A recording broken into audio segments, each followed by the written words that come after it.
দেখেই 25 বছরের যুবক হয়েছে। ভালো কথা, আমরা খুব ভালো আছি। তারপরে যে লাস্ট 3 বছর ধরে যখন মেডিসিন আনতে আসে শ্যামলীতে, তখন থাকতে তার এখন আমাকে ভালো লাগে না। তার এখন পুরনো যে প্রেমিকারা ছিল তাদের সাথে যোগাযোগ করে। রেহানা পারভিন কানাডায় থাকে, তার সাথে ফোনে কথা বলে, আমার ছেলেকে দিয়ে সেটা ডিলিট করায়। তো এই ধরনের তার মন মানসিকতা হয়ে গেছে, তার এখন আর আমাকে ভালো লাগে না। আমি আগে অনেক, যেহেতু আমার বিউটি পার্লার আর ছোটোবেলা থেকে মেয়ে মানুষ একটু সাজগোজের প্রতি একটু ঝোঁক থাকেই, আমি খুব সাজগোজ পছন্দ করতাম। সাজগোজটা করতামই ওর জন্য, শাড়ি পরতাম ওর জন্য। আমরা ম্যাচিং ড্রেস পরে, আমাদের যেহেতু 14 তারিখে বিয়ে হয়েছিল, ফেব্রুয়ারি 14 তারিখে, আমরা প্রতি মাসের 14 তারিখে ম্যাচিং ড্রেস পরে ঘুরতে যেতাম। কোথায় ঘুরতে যেতাম জানেন? জাস্ট জাহাঙ্গীরনগর ক্যাম্পাসে। ওটা আমাদের খুব ভালো লাগতো, আর ওখানে আমাদের জন্ম, তো পড়াশোনাও ওখানে, খুব ভালো লাগতো পরিবেশটা। তো এইভাবেই ছিলাম, খুব ভালো ছিলাম। কিন্তু লাস্টে এই শেষ পর্যায়ে এসে, এই আজকে আমি যে এখানে আছি, এটার শেষের দিকে এসে আমি যদি একটু হালকা পাতলা সাজিয়ে ওর সামনে দাঁড়াই, ওকে বলি আমাকে কেমন লাগছে, একটু তো বলছেও না। সারা দিন চলে গেল, সন্ধ্যার সময় যদি যে বলি যে একটু তো বললাম না কেমন লাগছে, ও আমাকে হাত ঝামকা দিয়ে বলতো কি সর এখান থেকে। আমি তখনও বুঝিনি যে কেন ওর মনটা এমন, কিসের জন্য এমন, আমি বুঝতাম না। সেগুলোর প্রমাণ সব এই যে আমি পেলাম ও অ্যারেস্ট হওয়ার পর, যে এই জন্য ওর মনের ভিতরে আমি আর নাই, আমাকে ওর ভাল লাগে না। ওকে আমি কিডনি ডোনেট করার পর থেকে আমি পরকীয়ায় আসক্ত হয়েছি।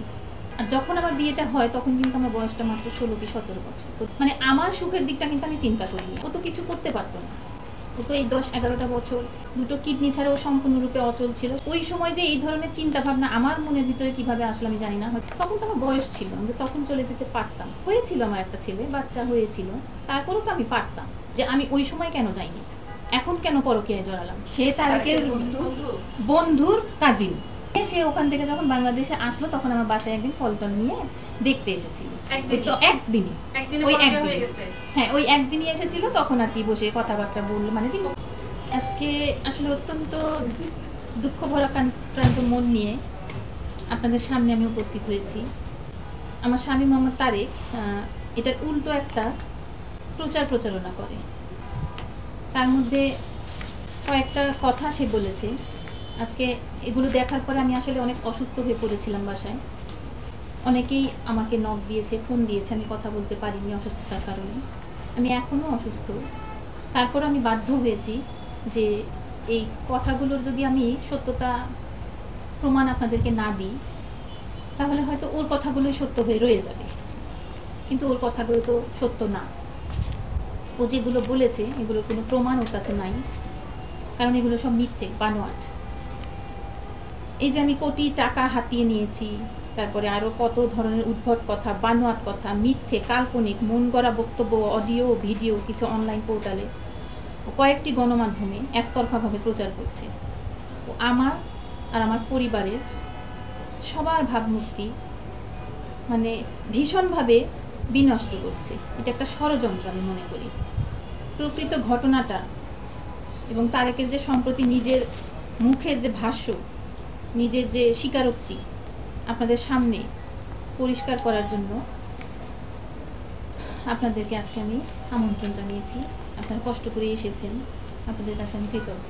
তো ওর প্রথম যেই অভিযোগটা আমার উপরে, যে ওকে আমি কিডনি ডোনেট করার পর থেকে আমি পরকীয়ায় আসক্ত হয়েছি, এটাই আমি একটু ক্লিয়ার করতে চাই আপনাদের কাছে।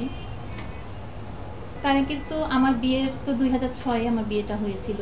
তারপর 2 বছর পর মানে 2008 সালে ওর কিডনির প্রবলেমটা ধরা পড়ে। তো তখন যখন ধরা পড়ে আমি তো 10 বছর ওকে মেডিসিনের উপরে ট্রিটমেন্ট করিয়েছি ইন্ডিয়ায় নিয়ে গিয়ে।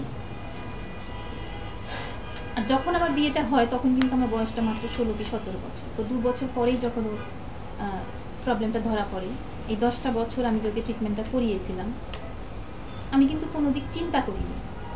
কোনো দিক চিন্তা না করেই মানে আমার সুখের দিকটা কিন্তু আমি চিন্তা করিনি। আমি শুধু চিন্তাটা ছিল আমার হাজব্যান্ডকে আমি কীভাবে সুস্থ করে তুলবো, কীভাবে সুস্থ হবে। তো ওর জন্য এই যে 11টা বছর 10টা বছর 11টা বছর যে আমি ভারতে ইন্ডিয়ায় নিয়ে গিয়ে ওর ট্রিটমেন্টটা করিয়েছি, ও তো কিছু করতে পারতো না। ও তো এই 10-11টা বছর মানে ওর অসুখটা ধরা পড়ার পর থেকেই কিন্তু সম্পূর্ণরূপে বেকার। দুটো কিডনি ছাড়াও সম্পূর্ণরূপে অচল ছিল, সারাদিনই বাসায় থাকতো। তাহলে তো আমি যদি আমার সুখের দিকটা দেখতাম, ওই কঠিন মুহূর্তে ওকে ফেলে রেখে তো আমি চলে যেতে পারতাম। আমি কিন্তু সেটা করিনি। আমি কিন্তু শক্ত করে ওর হাতটা ধরেছি, আর ওকে আমি সাহস দিয়েছি যে আমি তো আছি, তুমি কোনো চিন্তা করো না। মানে ওই সময় যে এই ধরনের চিন্তা ভাবনা আমার মনের ভিতরে কিভাবে আসলে আমি জানি না, হয়তো আল্লাহই আমাকে এই সাহস দিয়ে দিয়েছিল। আমি ওকে এইসব বলে ওকে আমি সাহস দিতাম। তো আমি যদি আমার সুখের দিকটা দেখতাম বা আমি উল্টো পাল্টা কিছু চিন্তা করতাম, তাহলে তো আমি তখন তো আমার বয়স ছিল, আমি তখন চলে যেতে পারতাম কোনো দিকে, বা আমার যেখানে মন চাইতো ওকে ফেলে রেখে। হয়েছিল আমার একটা ছেলে, বাচ্চা হয়েছিল, তারপরেও তো আমি পারতাম, কিন্তু আমি তো সেটা করিনি। তো ওর দিকটা দেখলাম, ওর হাতটা ধরে ওকে আমি ট্রিটমেন্ট করালাম, কেন আমি তখন কেন গেলাম না? আমার না এই প্রশ্নটা আপনার কাছে রইল, আপনারা একটু উত্তরটা দেবেন। যেহেতু আপনারা মানে কিছু আমি বলতে বাধ্য হচ্ছি, সরি, কিছু হলুদ সাংবাদিক যখন ওর বক্তব্যগুলো নিচ্ছিলেন, তখন কিন্তু আপনারা কেউ ওকে প্রশ্ন করেননি যে আমি ওই সময় কেন যাইনি, এখন কেন পরকীয়ায় জড়ালাম। তো এই প্রশ্নটা আমি আপনাদের কাছে রাখলাম। তো ও যে এই ধরনের কথাগুলো নিজেকে মানে সাধু সাজানোর জন্য যে ও বলছে, এটা কিন্তু বোঝাই যাচ্ছে, কারণ ওর কথাবার্তা এক এক জায়গায় এক এক রকম, দুই রকমের কথা বলেছে এবং কোনো প্রমাণাদি নাই। আমার কাছে যথেষ্ট প্রমাণ আছে ও যে পরকীয়া করে। তখন তো ওইও তো দেখতে আসলো, ওই যে বলেছে যে রিজবিতে চাকরি করে, কি যেন একটা নাম বললো, রাজীব না কি, এই টাইপের দেখেছি। রিজবি নামটা লেখা দিচ্ছে না, রিজবি নামে কাউকে চিনি না। কেন কামরুল স্যারের ওখানে তো আপুই বলে আমার হাজবেন্ডের প্রতি মাসের চেকআপটা একদম ফ্রিতে করে দিয়েছে। প্রতি মাসেই চেকআপ করায় ফ্রিতে, হ্যাঁ, জাস্ট 500 টাকা একটা ভিজিট কাটে, আর ফ্রিতেও চেকআপ করে। মেডিসিন তো ওর ইন্ডিয়ানটাই খাচ্ছিল। এই জেলে যাবার পর থেকে কি করেছে আমি জানি না, তারপর থেকে তার আমার সাথে না। একজন লোক একদিন বাসায় যদি একজন মহিলাকে দেখতে আসে বা তাকে দেখতে আসে, না না, ওইটা আমার ওই রকম, ও যেই রকম অভিযোগ দিয়েছে ওই কারণে না। এটা হচ্ছে আমাদের ট্রান্সপ্লান্টের বোধহয় মাসখানেক আগে উনি বাংলাদেশে এসেছিল, তখন আর কি দেখতে এসে মানে আমাদের কথাটা শুনেছিল যে আমাদের ট্রান্সপ্লান্ট হবে না। আমার সাথে কোনো সম্পর্ক ছিল না, আমার হাজবেন্ডকেই ফোন দিত, আমার হাজবেন্ডকে উনি ফোন দিত, দিয়ে কথা বলতো টুকটাক, তখন আর কি ওইভাবেই আর কি এসেছিল। ওই যে মতির ভাইয়ের কথা বলছি, মতির ভাইয়ের কথা। সে তারেকের কি হয়? সে তারেকের বন্ধুর কাজিন হয়, হ্যাঁ। তো সেই কাজিনের থেকে মানে তারেকের যে বন্ধু, তার কাছ থেকে উনি শুনেছিল আমাদের ট্রান্সপ্লান্ট হবে, আমি ডোনেট করবো, এরকম এরকম বিষয়টা জেনেছিল। জেনে সে ওখান থেকে যখন বাংলাদেশে আসলো, তখন আমার বাসায় একদিন ফল টল নিয়ে দেখতে এসেছিল। তো একদিনই, ওই একদিন, হ্যাঁ ওই একদিনই এসেছিল। তখন আর কি বসে কথাবার্তা বললো, মানে জিনিসটা আমাদের খুব ই করলো। কমপক্ষে এই প্রথম রিপোর্টগুলো হওয়ার পরে 10 জন, আমি নাম বলবো না, 10 জন অ্যাডভোকেট ফোন করে কিন্তু বলছে যে আপনারই আমি ফ্রিতে করবো, টেস্টটা আমাকে দেন। এখন যখন দিবে না, তখন বলবে তার সাথেও পরকীয়া হয়ে গেছে। 5 জন ডাক্তার ফ্রিতে তার ট্রিটমেন্ট করাতে চাচ্ছে। তারপরে টেস্টগুলো আমার এখানে করেন, সিকেডি কামরুল ইসলাম স্যার নিজে ফোন করেছে। প্রথমটা হচ্ছে আমার যে আমার হাজবেন্ড যে প্রথম অভিযোগটা করেছিল যে আমি পরকীয়ায় আসক্ত, ও পরকীয়ায় আসক্ত না, আমি আসক্ত, এটার ব্যাপারটা নিয়ে আমি প্রথমে কথা বলতে চাচ্ছি। ও হচ্ছে হাজতখানা থেকে বের হয়ে প্রথম ওর যে পরকীয়া প্রেমিকা বর্তমান, ও তো 3 বছর ধরে যার সাথে নতুন করে আবার শুরু করেছে সম্পর্ক, তো এর সাথে অনেক আগেও ছিল তাহমিনা মেরি। ও যে হাজতখানা থেকে বের হয়ে তার বাসায় আগে গেছে সোজা, সেটা হচ্ছে আমার হাজবেন্ডের দুলাভাই আব্দুস সামাদ জোয়ারদার। সে হচ্ছে বুয়েটে চাকরিরত আছে, টেলিফোন এক্সচেঞ্জে আছে। উনি তার নিজের মুখে এটা বলেছে যে হাজতখানা থেকে সে বের হয়ে মেরির ওখানে আগে ছিল। একটু কাইন্ডলি আপনারা শুনবেন।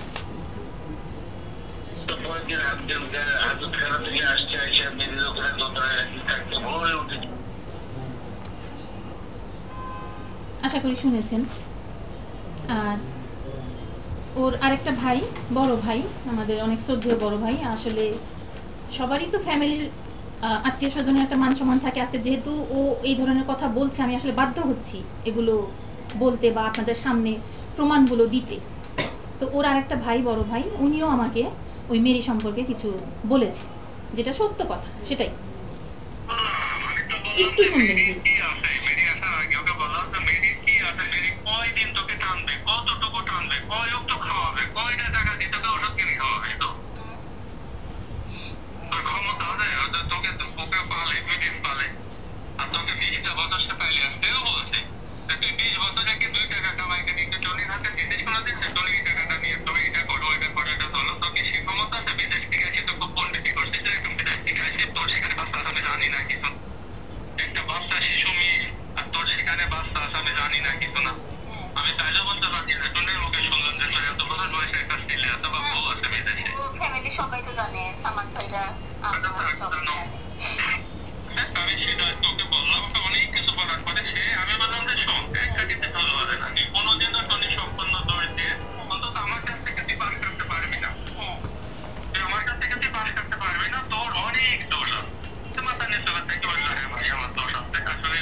হচ্ছে ওর আমার হাজবেন্ডের বড় ভাই, এই যে আমার ছবি, নজরুল ভাই, আমাদের শ্রদ্ধেয় নজরুল ভাই।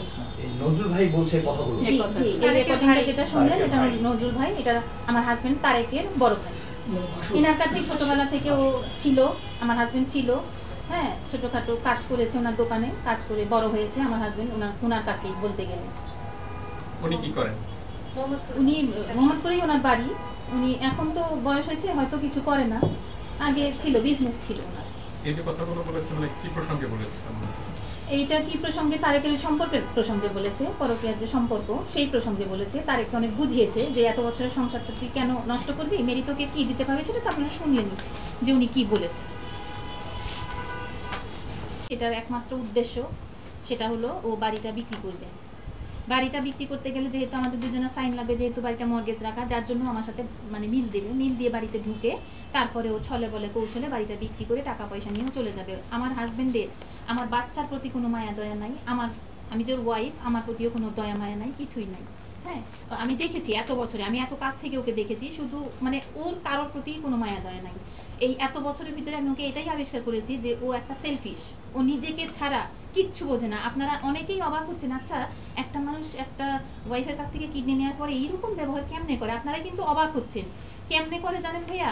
ও হচ্ছে আপনাদের মতন না, মানে আপনাদের মতো মানুষ না, ও হচ্ছে একটা অন্য টাইপের মানুষ। সেটা কিরকম? খুব সীমার টাইপের মানুষ। ও খুব স্বার্থপর, ও খুব নিজেকে বোঝে, নিজে কিভাবে ভালো থাকবে।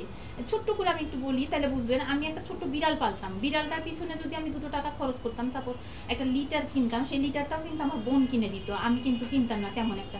আমি 500 টাকা কেন বিড়ালের পিছনে খরচ করলাম? এটা থাকলে তো আমার কাজে লাগতো। মানে এই টাইপের হিংসা টাইপের একটা মানুষ। মানে আমি এটা বুঝে উঠতে পারি যে ও নিজেকে নিয়ে সারা জীবন নিজেকে নিয়ে ব্যস্ত থাকতো। আমার ছেলেটার পাটাও ও অপারেশন করতে দিতে চাইতো না।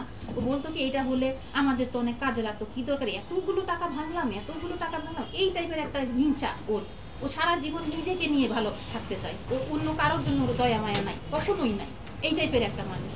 তো আমি একটু চেয়েছিলাম যে ও একটু ভালো ব্যবহার করবে আমার সাথে, একটু ভালোবাসা দেবে, সেটাও আমি পাইনি, যার জন্য আজকে আমার এত দূর আসা। বিড়ালটা শেষ পরিণতি কি? বিড়ালটা শেষ পরিণতি মৃত্যু। বিড়ালটাকে আমি টিকা দেবো, ভ্যাকসিন দেবো বিড়ালটাকে। আমি আমার পার্লারের একটা ফেসিয়াল করি, আমি 2000 টাকা ওই দিন পেয়েছিলাম, আমি নিয়োগ করেছিলাম এই টাকাটা দিয়ে আমার বিড়ালটাকে আমি একটা ভ্যাকসিন দেবো। যেহেতু পালছি একটা অবলা প্রাণী, ওকে তো আমার দায়িত্ব এভাবে পালা। তো এই 2000 টাকা আমি মুখ দিয়ে বলে ফেলেছিলাম যে আমি ওকে ভ্যাকসিন দেবো এই টাকাটা দিয়ে, এই ফেসিয়ালের টাকাটা দিয়ে। তখন ও বলেছিল যে না, এটাকে ওকে ভ্যাকসিন এত টাকা দিয়ে দিতে হবে না। আমি কেন বললাম এই কথা? এই কারণে মানে বিড়ালটাকে বিনা দোষে ও কয়েকবার লাথি মেরেছে, আমার বাচ্চাও দেখেছে, আমার বাচ্চা অনেক কেঁদেছে। বিড়ালটাকে আমরা দুজনেই অনেক ভালোবাসতাম। পরবর্তীতে যখন মানে শব্দ হয়েছে আমি দৌড়ে গেছি, তখন ও বললো কি যে আমি জিজ্ঞেস করলাম তুমি মেরেছো বিড়ালটাকে? বলছে না। সাথে সাথে আমার বাসায় সিসি ক্যামেরা আছে, আমি সিসি ক্যামেরা একটু টানলাম, টেনে দেখি যে ও সোফা থেকে একেবারে টেবিলের মাঝখানে পা দিয়ে এমন লাথি মেরেছে, বাচ্চাটা আমার ছুঁড়ে গিয়ে ওখানে পড়েছে, আর যার জন্য এত জোরে শব্দ হয়েছিল। এটা হচ্ছে মানে চোখে দেখা একবার, আরেকবার আমার নিজের চোখে, ওর নিজের চোখে দেখা। ছোট্ট 1 মাস কালে এনেছিলাম, সেই সময় ও লাথি মেরেছিল অনেক জোরে। তখন থেকেই মেনলি আমার বিড়ালটা অনেক আতঙ্কে থাকতো। তো 8 মাস বাচ্চাটা আমার কাছে ছিল। 8 মাস থাকার পর ওই যে ভ্যাকসিনটা আমি দিতে পারলাম না আমার হাজবেন্ডের কারণে, যার জন্য ও ফ্লু হয়ে পরবর্তীতে মারা যায়। আমি অনেক চেষ্টা করেছিলাম, আর বাঁচাতে পারিনি।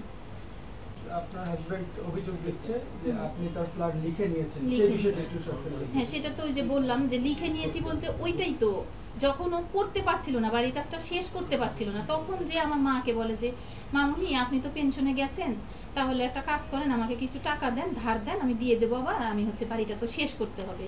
তখন আমার মা ওই যে জিজ্ঞেস করেছিল যে তুমি যে বাবা শোধ করবা, কিভাবে করবা, তোমার তো এখন কোনো কাজ কামও নাই, আর আমি তো এর আগে পরেও তোমাকে অনেক কিছু দিয়েছি, কখনো তো শোধ করনি বা আমিও চাইনি, যাই হোক তুমি এটা কিভাবে শোধ করবা বাবা, আমি এতগুলো টাকা তোমাকে দেবো। তখন ও বললো আচ্ছা ঠিক আছে, না হয় মনে করেন যে আপনি টুনিকেই দিলেন, আমি না হয় টুনিকে দোতলাটা লিখে দেবো। এটা কিন্তু দেখেন আমাদের, ও তখন মেডিসিনের উপরে ওই অবস্থাতে আছে, ওই অবস্থাতেই ও এই কথা বলেছে। অথচ ও বিভিন্ন জায়গায় বক্তব্য দিয়েছে যে আমি এটার বিনিময়ে কিডনি দিয়েছি, এই টাইপের। যখন এটা ও রেজিস্ট্রি করে দেয় তখন আমাদের ট্রান্সপ্লান্টের কোনো কথাই নাই, ঠিক আছে, এটা কোনো কথাই নাই। আপনারা এলাকায় গিয়েও খোঁজ খবর নিতে পারেন। টাকা দিয়ে কিনে নেওয়াই। হ্যাঁ, ফ্ল্যাটটা আমাদের একরকম ওর কাছ থেকে, মানে আমার ফ্যামিলি, মা বোন, আমার আত্মীয় স্বজন, মানে একরকম কিনে আমাকে গিফট করলো, এরকম টাইপের ব্যাপারটা কিন্তু। হ্যাঁ, এটা ছাড়া আর অন্য কিছুই না। তো ওর অভিযোগটা ছিল যে আমি 60 লাখ টাকা হাতিয়ে নিয়েছি, ফ্ল্যাট নিয়েছি, তার বিনিময়ে ওকে কিডনি দিয়েছি। আচ্ছা, ও তো 2008 সাল থেকে কিডনির প্রবলেমটা ধরা পড়ে, তারপর টানা 10-11 বছর কিন্তু ও মেডিসিনের উপরে থাকে। ও ট্রিটমেন্টটা ইন্ডিয়ায় নিয়ে যে করানো হয়, আমিই করি। তো তার পরবর্তীতে যখন বাড়ির কাজটা ধরা হয়, সেটা ধরেন 2015 সালের দিকে বা 16 সালের দিকে কাজটা ধরা হয়, আমার অতটা সঠিক মনে নেই। ওই সময় কিন্তু ও তো সম্পূর্ণ বেকারি, এত বছর কিন্তু ওর অসুখটা ধরা পড়ার পর থেকে ও বেকারি। তো ওই সময় আমার মা আবার গভর্নমেন্ট এমপ্লয়ি ছিল, পেনশনে গেছিল। ওই সময় আমার মার সাথে ও কথা বলে যে মামুনি, আমার তো বাড়ির কাজটা ধরেছি, এটা তো শেষ করতে হবে, শেষ করতে পারছি না, আমাকে কিছু টাকা দেয়। তখন ওই সময় আমার মা বলে যে বাবা, তোমাকে তো এর আগে পরে অনেক সময় টাকা পয়সা দিয়েছি, তুমি তো শোধ করতে পারোনি, তো এখন যে তুমি এত বড় অ্যামাউন্ট চাচ্ছ, আমি তোমাকে যে দিব, তুমি বলছো শোধ করে দিবা, তো কীভাবে দিবা, সেটা কি সম্ভব? তো তখন ওই সময় আমার হাজব্যান্ড বলে যে আচ্ছা ঠিক আছে, আপনি তো টুনিকে পেনশনে গেলে কিছু দিতেনি, না হয় আপনি মনে করেন আপনি টুনিকেই দিচ্ছেন, তো এটা মনে করেই দেন, প্রয়োজনে না হয় আমি টুনিকে দোতলাটা লিখে দেবো। ও নিজে থেকে উইলিংলিভাবে এভাবে করে তখন বলল। তারপরে আমার মায়ের পেনশনের টাকা দেয় ওর কাছে। আর আমার নিজেরও গয়নাগাটি ছিল, বিয়ের সময়কার গয়নাগাটি। ও অনেক সময়ও চেয়ে চেয়ে নিত গয়নাগুলো, বলতো যে তুমি তো ওগুলি পরো না, পুরোনো ডিজাইন, আমাকে দাও না, আমাকে দাও না, আমার লাগবে, আমাকে দিয়ে দাও, বিক্রি করে টাকা নিই, এই ধরনের কথা বলতো। তারপরে টুকিটাকি যা ছিল সেটাও ওই বাড়িতে দেওয়া হলো বাড়ির কাজের সময়। আমার মায়ের পেনশনের টাকাটা তখন দিল ওর হাতে। তারপরে আমার পরবর্তীতে আমার আব্বুও পেনশনে যায়, আমার আব্বুও টাকা দিয়েছিল, আমাকে দিয়েছিল টাকাগুলো, কিন্তু আমার আব্বু আম্মা আমাকেই দিয়েছিল। কেন দিয়েছিল? যে আমি সুখে থাকবো, আমি শান্তিতে থাকবো। তো ও কিন্তু আমার মানে ওর মানে আমার, এটাই তো জানি। তো সেই হিসাবে ও বাড়ির কাজটা শেষ করার পর ও নিজে থেকেই আমাকে দোতলাটা 2টা ইউনিট লিখে দেয়, রেজিস্ট্রি করে দেয়। তো এখানে আমি একটু বলতে চাই, ও যে বললো আমি কিডনিটা দিয়েছি ওকে বাড়ি ফ্ল্যাটের বিনিময়ে। তো বাড়িটা যখন করা হয় সেটার টাইমটা একটু দেখবেন আপনারা, তখন কিন্তু মেডিসিনের উপরে, তখন কিন্তু ট্রান্সপ্লান্টের কোনো কথাই নাই। যখন ও রেজিস্ট্রি করে দেয় সেই তারিখটা এই যে নিচে 2018 দেখা যাচ্ছে। আচ্ছা, তখন কিন্তু ওর ট্রান্সপ্লান্টের কোনো কথাই হয়নি, ও কিন্তু মেডিসিনের উপরে। কারণ আমরা তো 3 মাস 4 মাস পর পর এভাবে বছরে 3 বার করে যেতাম, কখনো কোনো বছরে 2 বার করে যেতাম, এভাবে যেতাম। তো তখন তো আর কোনো ট্রান্সপ্লান্টের কথা ছিল না, মেডিসিনের উপরেই ছিল, মেডিসিন নিয়েই চলে এসেছিলাম। তারপরে এটার পরে 2019 সালে যখন ফেব্রুয়ারি মাসে ট্রিটমেন্টের জন্য ইন্ডিয়ায় যাওয়া হয়, তখন ডাক্তার বলল যে ও ট্রান্সপ্লান্ট লাগবে, মেডিসিনে আর কোনো কাজ হচ্ছে না। তাহলে ও যে বলল যে আমি ফ্ল্যাট কিডনি নিয়ে ওকে কিডনি ডোনেট করেছি, তাহলে ও তো আমাকে দিল আগে, এখানে কিন্তু তখন কিন্তু ট্রান্সপ্লান্টের কোনো কথাই নাই। তাহলে ও যে এই কথাটা বললো, এই কথাটার ভিত্তিটা কি? আমি কিন্তু প্রমাণ দিলাম যে আগে এইভাবে করে আমাকে দিয়েছে, আর তারপরে আমাদের ট্রান্সপ্লান্টটা হয়েছে। আমরা কিন্তু তখনও জানি না যে ট্রান্সপ্লান্ট লাগবে। কবে হয়েছে ট্রান্সপ্লান্ট হয়েছে যখন 2019 ফেব্রুয়ারিতে যাওয়া হয় ট্রিটমেন্টের জন্য, তখন তো ডাক্তার বলে দিল যে এখন ট্রান্সপ্লান্ট লাগবে, মেডিসিনে কাজ হচ্ছে না। তো আমরা তো ওরকম প্রিপারেশন ওই মুহূর্তে নিয়ে যাইনি, আমরা তো গেছি মেডিসিন নিয়ে চলে আসবো। তো তখন ওখান থেকে অনেক রিকোয়েস্ট করে 3 মাসের মেডিসিন নিয়ে আসা হয় বাংলাদেশে। আসার পরে তারপরে আমাদের ট্রান্সপ্লান্টটা হয় 2019 সালের অক্টোবরের 26 তারিখে। তাহলে ও এই কথাটা যে বললো যে আমি এটার বিনিময়ে কিডনিটা দিয়েছি, এটার ভিত্তিটা কি? এটাও কিন্তু একটা প্রশ্ন রয়ে গেল। এই প্রশ্নটা কিন্তু কোনো সাংবাদিক তাকে করেনি, বা করবে কিভাবে? সে তো বলেছে তার মতন মন গড়া ভাবে। ও যে এই কথাগুলো এখন বলছে নতুন করে আমার সম্পর্কে, এই যে মিথ্যে অপবাদগুলো দিচ্ছে, এটার একটা উদ্দেশ্য কি? ওর যে এই যে মেরির সাথে যে প্ল্যানটা যে ও বাড়ি বিক্রি করে দিয়ে চলে যাবে, এইটা ও বর্তমানে সাকসেস করতে পারছে না। তার কারণ কি? ওর উদ্দেশ্য যেহেতু বাড়িটা লোন নেওয়া, মর্গেজ রেখে, আমাদের 2 জনের পেপারস দিয়ে এবং 2 জনের সাইন দিয়ে, বাড়িটা যখন আমরা বিক্রি করতে যাব, আমি যাই বা ও যা, আমাদের 2 জনেরই সাইন লাগবে। আমাদের 2 জনেরই কিন্তু সাইন লাগবে, এবং তারপরে কিন্তু আমরা বিক্রিটা করতে পারবো। এইটা যখন থেকে ও বুঝে গেছে, মানে ওর যে মেরি, ও যখন তাকে এটা বুঝিয়েছে যে ওকে ছাড়া তো বিক্রিটা পসিবল না, তখন ও প্ল্যান করেছে যে আমার সাথে আপোষ করবে। ও জামিনে আসার পরে ও আমার সাথে আপোষ করার জন্য আত্মীয় স্বজনদেরকে অনেককেই আমাকে ফোন করায়, বলে যে মামলা তুলে নাও, 1 বছরের সংসার মিল হয়ে যাও, এই সেই অনেক ধরনের কথা। এখন আমার কথা হচ্ছে, আমি একটা মানুষ সহ্য করতে করতে, ধৈর্য ধরতে ধরতে আজকে এত বছর পর আমি আইনের দ্বারস্থ হয়েছি, আপনাদের এই যে সামনে এসেছি। কেন? নিশ্চয়ই আমার ধৈর্যের বাঁধটা ভেঙে গেছে, আমার পিঠটা দেয়ালে ঠেকে গেছে, যার জন্যই তো এসেছি। আমি তো সংসারটা করব দেখে আজকে এত বছর আমার সংসারের বয়স, সহ্য করতে করতে করতে করতে। ও কিন্তু অনেক সময় খারাপ ব্যবহার, ওর দুটো রূপ, ওর বাইরে একটা রূপ খুব ভালো মানুষের রূপ, মানে এমনভাবে কথা বলবে যে এখন আমি যেই টোনে বলছি না এই রকম টোনে কথা বলবে, যে ওর মতন ভালো মানুষ দুনিয়াতে নেই, এই টাইপের ওর একটা ব্যবহার বাহিরে। আর ঘরে হচ্ছে ও বাঘ, হ্যাঁ, ঘরে বাঘের মতন আচরণ আমার সাথে। আমি হয়ে থাকতাম একদম মানে চুপসে থাকতাম, একটা কথাও বলতাম না। ও চিল্লায় চিল্লায় আমার সাথে কথা বলতো, খারাপ ব্যবহার করতো, নোংরা ল্যাঙ্গুয়েজ ইউজ করতো, আমি চুপ মেরে থাকতাম এই বাচ্চাটার মুখের দিকে তাকিয়ে। বাচ্চাটা আমার এই যে খারাপ ল্যাঙ্গুয়েজ নিতে পারে না, ঝগড়াঝাটি নিতে পারে না, যার জন্য আমি চুপ মেরে থাকতাম। ও বলতো মা চুপ করে থাকো, বাবা যা বলছে বলো, তুমি চুপ করে থাকো। আমিও চুপ মেরে থাকতাম, কিন্তু এই চুপ মেরে থাকা যে আজকে আমার এই এত বড় ক্ষতি করবে, আমি যে এই চুপ মেরে থাকার কারণে আজকে এত কিছু হবে, আমি যদি জানতাম না ভাইয়া, তাহলে আমি আজকে মনে করেন যে অনেক বছর আগে হয়তো আমাদের আলাদা হয়ে যেতে হতো বা আলাদা হয়ে যেতাম, এটাই হতো। আমি ভেবেছিলাম কি যে না, ট্রান্সপ্লান্টের পর কয়দিনই বা মানুষ বাঁচে, একসাথে বাঁচি, একসাথে মিলেমিশে থাকি, কয়দিনই আর মানুষ বাঁচে, একসাথে থাকবো, এটাই ভেবেছি। দেখে ওর ওই অত্যাচারগুলো, ওই খারাপ ভাষাগুলো, ওই খারাপ ব্যবহারগুলো না সব মেনে নিয়েছিলাম। কিন্তু এই শেষ পর্যায়ে এসে দেখলাম যে না, আসলে সম্ভব হচ্ছে না। যেভাবে ও আমাকে মারে, এই যে এখনও আমার সার্জারির জায়গায় যে লাথি মেরেছে সেটার কারণে ইনফেকশন হয়ে আছে। তারপর আমি সবসময় পেইন, ব্যথা করে, ব্যথার ওষুধটা এত খাওয়া যায় না, যাদের কিডনির প্রবলেম বা যাদের একটা কিডনি, এত ব্যথার ওষুধটা ভালো না, যার জন্য আমি খেতেও পারি না, আমি ব্যথাটা সহ্য করে বেঁচে আছি। আসলে আমি চেয়েছিলাম কি একটু শান্তিতে বাঁচি, কিন্তু শান্তিতে বাঁচতে পারছি না। ওর এইসব মিথ্যে প্রচারণা, আর কিছু সাংবাদিকরা, আমি খুব দুঃখ ভরাক্রান্ত নিয়ে বলতে আমি বাধ্য হচ্ছি যে কিছু হলুদ সাংবাদিক, যারা নাকি ওর কথাগুলোকে, মুখের কথাগুলোকে শুনে আপনারা এত সুন্দরভাবে প্রচার করছেন যে ওর কথার মানে ওর ভিডিও অডিও ওগুলোর ভিত্তিতে কিছু কিন্তু কমেন্ট আসে, আমি কিন্তু কমেন্টও পড়ি, কমেন্টগুলো পড়ি, আমার সারাটা দিন কাটে এভাবেই যে দেখি কি বলে। তো সেখানে বেশিরভাগই দেখি কি ওর নেগেটিভ যে নোংরা কথার মধ্যেও আমার পক্ষে অনেকেই কমেন্ট করে ওগুলো দেখলে না তখন আমার একটু হলেও বাঁচতে মন চায়। তারপর যখন দেখি যে না, কিছু নেগেটিভ কমেন্ট আছে,